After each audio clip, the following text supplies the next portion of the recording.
Hello everyone, now we will start part 6 of chapter 2. Chapter 2 is Democracy Present in the World.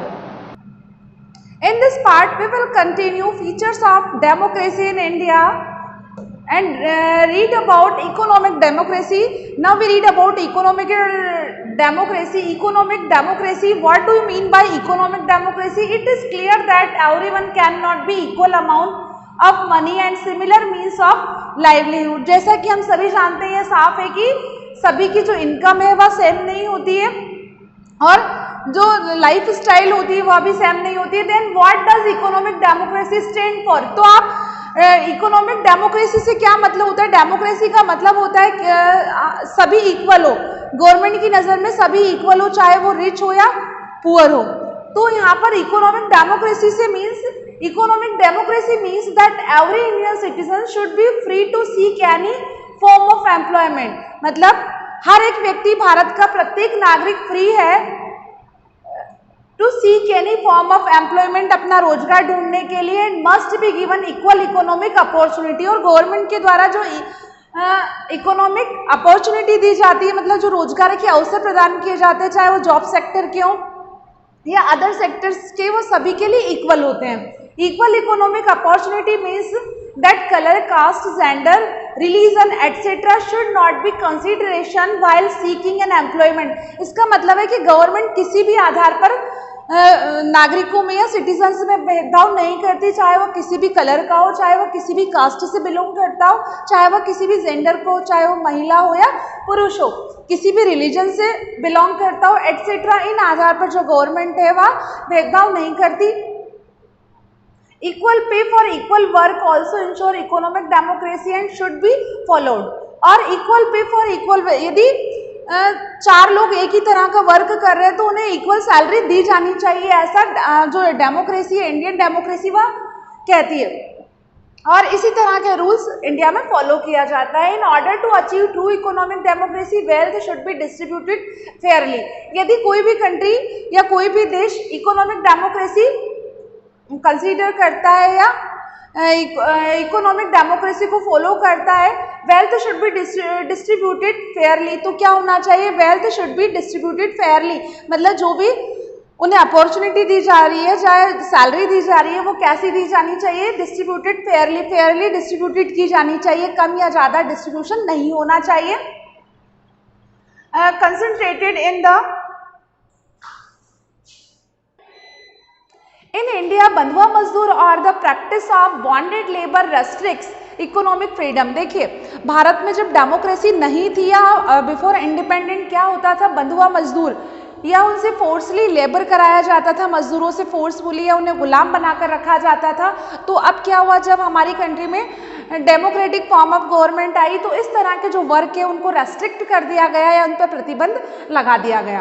Under this practice people work without money for money lenders to pay off their loans. अब क्या होता था, जो बंधुआ मजदूर होते थे वो किस तरह से काम करते थे?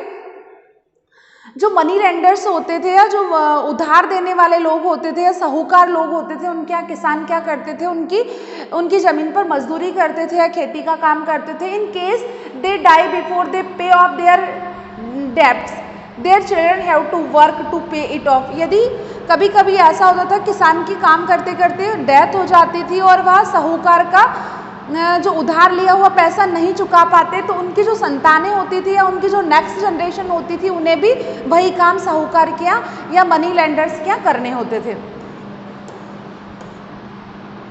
Next point is decision making mechanism. मतलब यह जो हमारी जो डेमोक्रेसी है इंडिया की, उसका नेक्स्ट फीचर है डिसीजन मेकिंग मैकेनिज्म. मतलब जो हमारी डेमोक्रेसी, इसमें जो डिसीजन मेकिंग होती है या कोई भी बिल पास होता है तो किस तरह से डिसीजन लिया जाता है या किन किन स्टेप्स को फॉलो करके कोई भी डिसीजन एक रूल्स या रेगुलेशन बनकर तैयार होता है. In a democracy the decision making power are distributed between different governmental bodies. देखिए, इस डेमोक्रेटिक फॉर्म ऑफ गवर्नमेंट में क्या होता है, जो डिसीजन मेकिंग पावर है वह डिस्ट्रीब्यूट हो जाती है गवर्नमेंट के अलग अलग ऑर्गन्स के बीच में, to avoid concentration of power any one hand. और यह ऐसा क्यों किया जाता है कि जो डिसीजन की पावर है यदि वह एक ही हाथ में चला जाएगा तो क्या होगा, उससे जो गवर्नमेंट है उसको डिपोज होने का डर रहेगा या फिर से तानाशाही गवर्नमेंट बनने का डर रहता है। इसलिए जब डेमोक्रेटिक फॉर्म ऑफ गवर्नमेंट को लागू किया गया था या हमारा संविधान बनकर तैयार किया गया था तो उसमें ये फीचर डाली गई थी कि कोई भी डिसीजन एक बॉडी नहीं ले सकती, बल्कि गवर्नमेंट के जो अलग अलग ऑर्गन्स बनाए हैं जैसे कि लेजिस्लेचर, जुडिशियरी और एग्जीक्यूटिव सभी मिलकर किसी भी चीज का डिसीजन करेंगे। The Indian constitution is the primary source of all law, rules and regulation in our country. It divides the power between executive, judiciary and legislature. जो हमारा संविधान है वह क्या है, एक प्राइमरी सोर्स है जो क्या फॉलो करवाता है, लॉ, रूल्स और रेगुलेशन को फॉलो करवाता है।